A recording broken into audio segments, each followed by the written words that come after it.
Nĩ mieri na riu kuma riria thirikari cia kaunti ciamũkĩrire mbeca kuma kũrĩ ministry ya kigina cia gũtwarithia na mbere mĩhang'o itiganite thiini wa kaunti ciothe 47. Na riu gucerithirio kwa mbeca ici iria nĩ muigana wa ciringi mbirioni 94.4 gũthingithĩtie mĩrutĩre ya wĩra thiini wa kaunti ciothe na gũtiga kanju ya magabana ĩtarĩ na wĩkio tiga kũheana mukana wa kurugamia mihang'o ihinda-ini rĩa ciumia 2 angikorwo mbeca ici citigũkorwo irekereirio. The Council of Governors hereby issues a 14 days notice to shut down counties.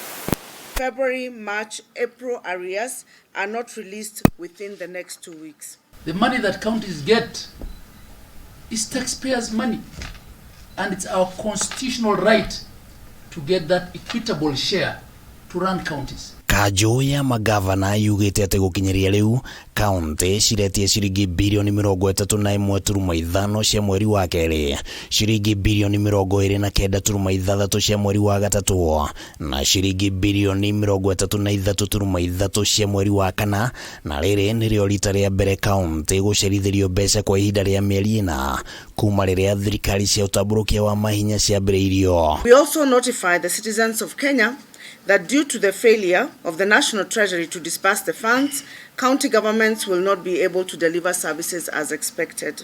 And you saw the crisis that was created when national government salaries are delayed for 5 days.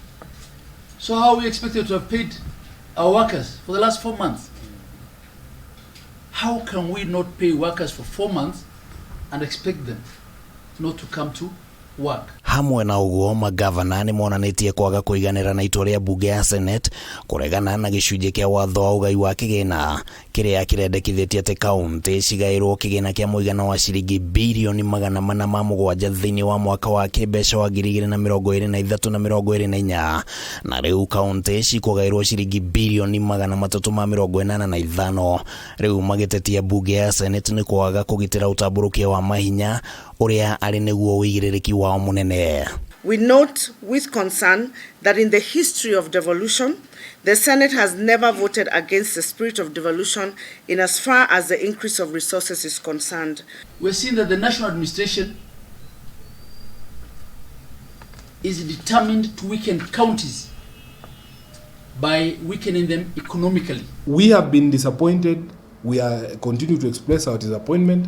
There appears to be a clear plan to finish devolution because these senators did not do it on their own volition. They were whipped from State House. Mweri-inĩ wa keri mwaka ũyũ, Minister wa kigina Professor Njuguna Ndung'u nĩerire kaunti cienyitie mũthiori kuona thirikari nene ĩrĩ na ũritũ wa kĩmbeca. Hatuna hera, kwa hivyo tuna upungufu, lazima tutulize, tuongoje. Fight for our space as a Council of Governors and as counties, and we will let Kenyans know what is happening. Angikorwo thirikari ndĩkũrekereria mbeca ici nayo kanju ikinyanĩrie mukana wayo, nĩ kuuga Kenya makuhinyĩrĩrĩka kwĩharĩria kwaga motungata matiganĩte kuma wabici-inĩ cia kaunti.